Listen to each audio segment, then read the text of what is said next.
Los borboritas, también conocidos como fibionitas, fueron una enigmática escuela cristiana gnóstica del siglo IV. Se cree que descendían de los nicolaitas o de los etianos, otras corrientes gnósticas de la época.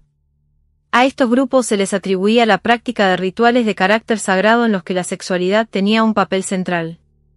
Su influencia se extendió por Alejandría y varias regiones de Asia Menor, y hay registros de su existencia hasta al menos el siglo V. El término, borboritas, proviene del griego y significa barro o suciedad. Este nombre parece haber sido un apodo despectivo dado por quienes no compartían sus creencias. Es posible que ellos mismos simplemente se llamaran gnósticos. También existe la teoría de que el nombre fue una distorsión malintencionada del término barbeloíta, en referencia a la figura de Barbelo, una deidad femenina importante en su doctrina. Curiosamente, dentro de la comunidad borborita, a las mujeres se les llamaba vírgenes, aunque esto no tenía un significado literal. Su visión del universo era típica del gnosticismo alejandrino. Creían que el mundo había sido creado por un ser demiúrgico maligno llamado Sabías, a quien identificaban con el Dios del Antiguo Testamento. Lo representaban con forma de cerdo, lo que explicaría, según ellos, la prohibición judía de comer carne de este animal. Para los borboritas, el cosmos estaba dividido en 8 cielos. Sabías gobernaba uno de ellos, mientras que los 6 restantes estaban controlados por los arcontes, entidades que servían a este demiurgo. Más allá de estos cielos se encontraba el octavo y más elevado reino, donde residía el verdadero Dios, el Padre de todo, acompañado por su contraparte femenina, Barbelo, también conocida como Prúnico, y por un espíritu que más tarde se manifestaría en el mundo como Jesús. Su interpretación de Jesús era docética, lo que significa que creían que su presencia en la tierra fue puramente espiritual y no física. Incluso María, en su cosmovisión, podría haber sido de una naturaleza divina. San Agustín relató que los borboritas creían que las almas de los seres humanos, los animales e incluso las plantas estaban hechas de la misma esencia que Dios, lo que las volvía incorruptibles. Según su doctrina, tras la muerte, el alma de un gnóstico debía atravesar los 7 cielos hasta reunirse con Barbelo. En cambio, quienes no pertenecían a la escuela probablemente se reencarnarían en otro cuerpo. Los borboritas fueron una comunidad gnóstica envuelta en el misterio, tanto por sus creencias como por las leyendas que han circulado sobre ellos.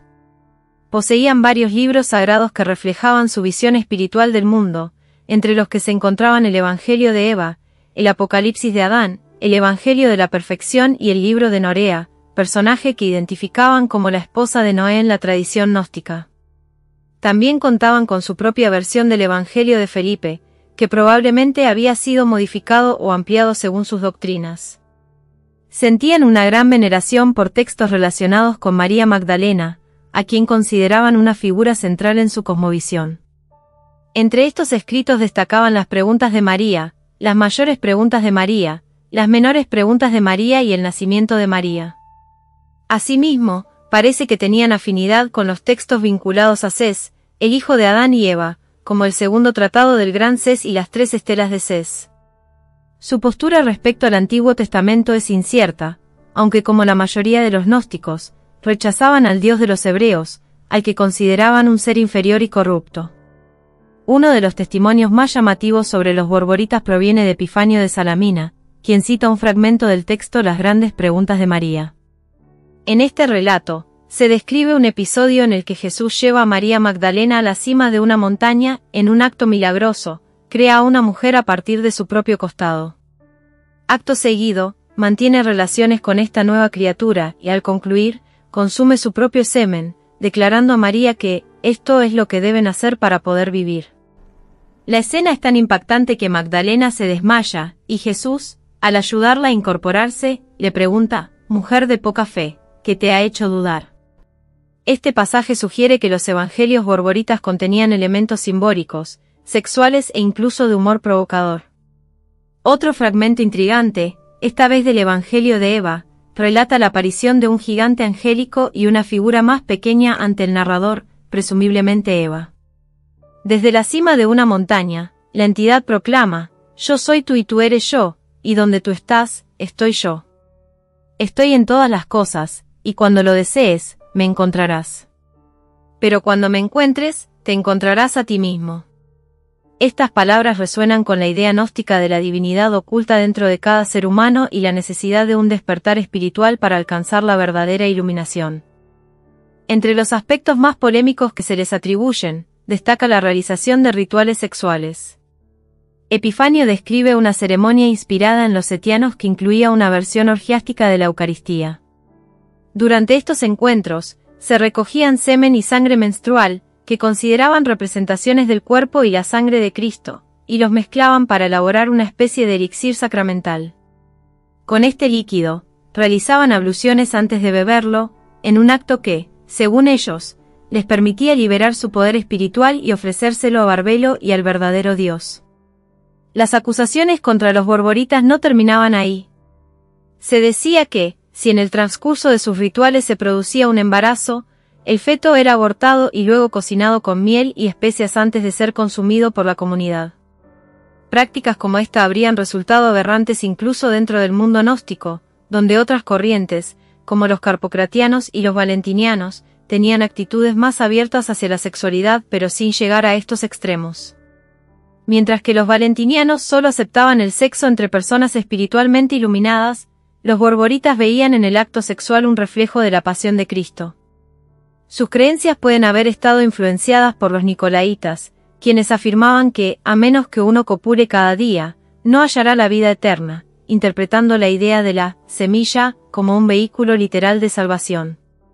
No es sorprendente que su comunidad generara rechazo, incluso entre otros gnósticos. Textos como la Pistis Sophia y los libros de Chu contienen referencias condenatorias hacia estos rituales, lo que sugiere que sus prácticas no eran bien vistas en el entorno gnóstico más amplio. Siempre queda la duda de cuánto de lo que se dice sobre ellos es verdad y cuánto es producto de la difamación.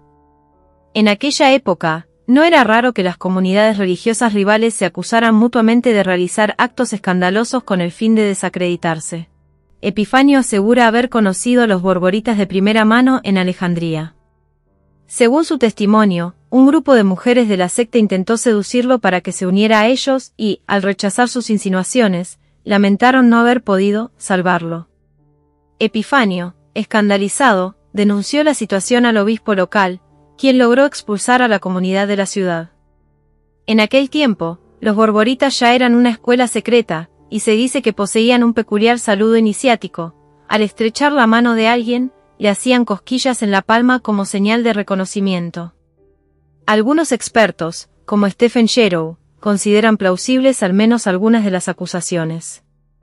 Lo cierto es que los borboritas siguen siendo una de las comunidades gnósticas más enigmáticas y polémicas de la historia, con una espiritualidad que fusionaba la devoción, la transgresión y la búsqueda del conocimiento oculto de una manera única y provocadora.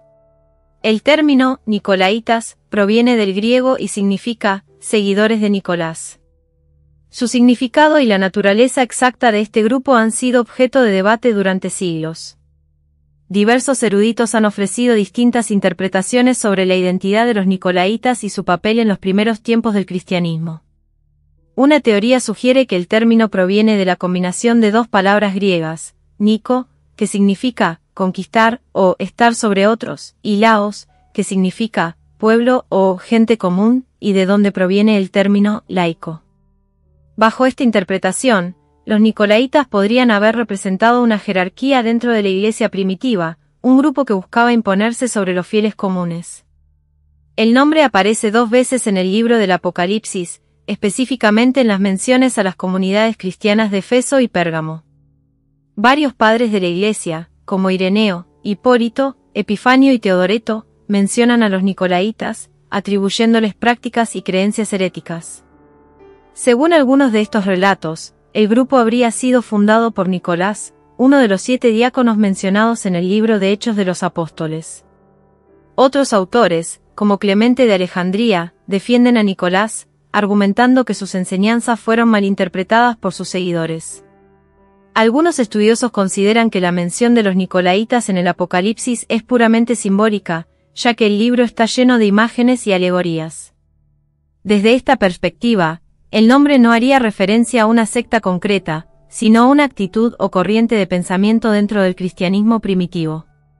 En este sentido, Algunos han vinculado el término con el jinete del primer sello, en el Apocalipsis, un vencedor cuya influencia habría corrompido a la comunidad cristiana. Otros han intentado encontrar paralelismos entre el nombre nicolaíta y la figura de Balaam, un personaje bíblico que, según algunas interpretaciones, llevó a los israelitas a la corrupción moral y religiosa. De hecho, el erudito Johannes Cocceius propuso que el nombre Balaam en hebreo, que puede traducirse como conquistador del pueblo, podría ser equivalente a nicolaíta en griego. Esta idea fue respaldada por Campegius Vitringa, quien argumentó que ambos nombres podían referirse a un mismo fenómeno, una corriente que desviaba a los creyentes de la rectitud moral y espiritual. Algunos teólogos y autores cristianos han interpretado a los nicolaítas como un grupo que promovía la relajación de las normas morales dentro de la Iglesia. William Branham, por ejemplo, en su obra Las 7 Edades de la Iglesia, sostiene que el movimiento nicolaíta comenzó en los primeros años del cristianismo y fue ganando poder hasta corromper a la comunidad, promoviendo una degradación espiritual progresiva. Esta visión se alinea con otras interpretaciones que ven en los nicolaítas un grupo que defendía el libertinaje y la falta de normas en el ámbito religioso. La incertidumbre en torno a los nicolaítas también se refleja en las múltiples explicaciones sobre su doctrina. Algunos creen que eran una secta con creencias propias, mientras que otros los consideran simplemente un término general para designar cualquier tipo de herejía. La Biblia de Jerusalén, por ejemplo, sugiere que los nicolaítas representaban doctrinas especulativas propias del siglo II, mientras que Watchman Nee los identifica con aquellos que establecieron un sistema de jerarquías dentro de la Iglesia, imponiendo su dominio sobre los creyentes comunes. Una de las acusaciones más recurrentes contra los nicolaítas es que practicaban la fornicación y consumían alimentos ofrecidos a los ídolos, algo que las comunidades cristianas de la época consideraban inaceptable.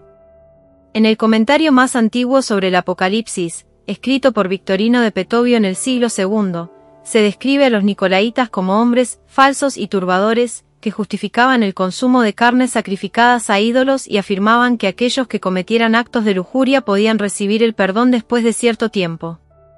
Beda, por otro lado, sugirió que Nicolás permitía que otros hombres tuvieran relaciones con su esposa, mientras que Santo Tomás de Aquino interpretó que Nicolás promovía la poligamia o el intercambio de parejas. En cualquier caso, la comunidad cristiana primitiva combatió activamente estas enseñanzas, pues las cartas del Apocalipsis presentan a los nicolaítas como un peligro espiritual, calificando sus doctrinas como las profundidades de Satanás, Apocalipsis 2,24. A pesar de esta fuerte condena, la influencia de esta corriente o secta parece haber perdurado hasta finales del siglo II. Eusebio de Cesarea, en su Historia Eclesiástica, afirmó que los nicolaítas fueron una secta efímera, que desapareció rápidamente.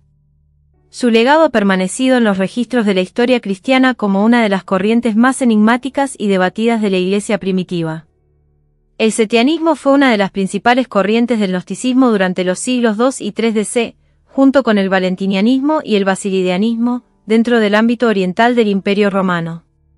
Aunque no existen registros de una secta que se autodenominara setiana, varios padres de la Iglesia, como Ireneo y Epifanio, utilizaron este término para referirse a esta forma de gnosticismo.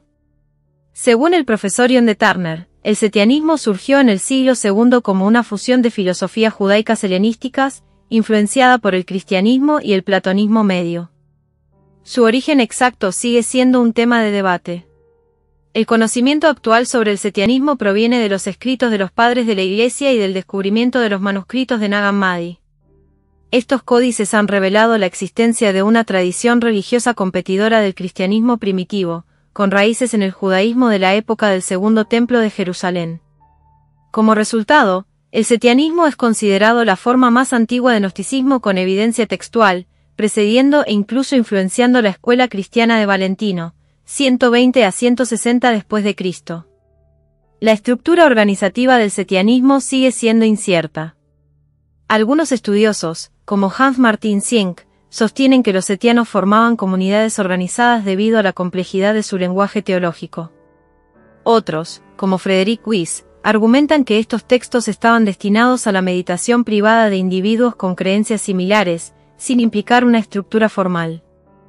Scott sugiere que el setianismo fue inicialmente una colección difusa de mitos y reflexiones éticas, y que solo con la aparición del valentinianismo y el maniqueísmo adquirió una organización misional más estructurada. En cuanto a su teología, el setianismo se basaba en la especulación judía sobre Sofía, la figura de la sabiduría divina en la Biblia hebrea. Los gnósticos setianos reinterpretaron sus funciones, dividiéndolas en una jerarquía de principios femeninos, entre ellos Barbelo, la Madre Suprema y el primer pensamiento de la divinidad, fuente última de salvación. Una Sofía menor, responsable de la creación del mundo material y de la dispersión de la esencia divina en la humanidad. Eva espiritual, Epinoia, quien alerta a la humanidad sobre su verdadera naturaleza divina. Para los setianos, la salvación consistía en la reunificación con la Madre Suprema, recuperando la esencia dispersa en los humanos.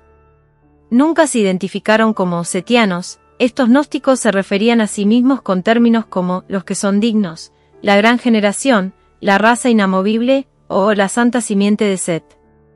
Esto reflejaba su creencia en Set como el portador de la verdadera imagen de Adán, el receptor original de la imagen de Dios, a diferencia de Caín y Abel. Los padres de la Iglesia les atribuyeron otros nombres, como barbeloitas, ofitas, arcónticos y gnósticos. La variedad de estos apelativos sugiere que ni siquiera sus opositores cristianos tenían una idea clara de su identidad exacta. Los setianos basaban sus creencias en elementos de la tradición judeocristiana, aunque con una fuerte influencia del judaísmo. Su figura central era el patriarca Set, el tercer hijo de Adán, a quien consideraban el portador de una simiente pura. También veneraban a Norea, una figura femenina vinculada a Noé en algunas tradiciones. Aunque en algún momento se les relacionó con los valentinianos, los textos descubiertos en Nag Hammadi sugieren que el setianismo tuvo un desarrollo independiente y, de hecho, precedió a esta otra corriente gnóstica. Fueron considerados herejes por otros grupos religiosos de la época, pero persistieron durante siglos, especialmente en Egipto, donde se han encontrado evidencias de su actividad hasta el siglo VIII. Un ejemplo de esto es un manuscrito copto conocido como el Manual de Rituales Energéticos, que parece haber sido empleado por oficiantes setianos. Su influencia comenzó a declinar a partir del siglo III. Según Pseudo-Tertuliano, los setianos creían que Caín y Abel habían sido creados por dos ángeles distintos, y que tras la muerte de Abel, una madre celestial no identificada dio origen a Set para preservar una línea pura de descendencia. La unión entre ángeles y humanos produjo una raza impura, lo que llevó a la madre a enviar el diluvio para eliminar a los impuros y salvar a los descendientes de Set a través del arca.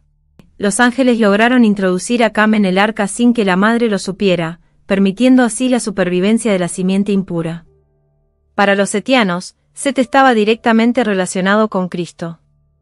Pseudo-Tertuliano afirmaba que lo identificaban con Jesús, y Epifanio añadía que consideraban a Cristo un descendiente directo de Set o incluso la reencarnación del mismo. Esta creencia les confería una interpretación distinta del papel de Jesús dentro de la historia sagrada. Autores como Teodoreto confundieron a los setianos con los sofitas, aunque la diferencia principal entre ambos parecía ser la especial veneración de los primeros por Set. Se decía que el alma de Set había reencarnado en Jesucristo, lo que reafirmaba su estatus divino dentro de esta corriente gnóstica. Además, los setianos produjeron numerosos textos atribuidos a Set y a otros patriarcas, lo que refuerza la idea de que desarrollaron una literatura propia y diferenciada. Padres de la Iglesia como Ireneo, Tertuliano y Epifanio mencionaron y criticaron estas creencias en sus escritos.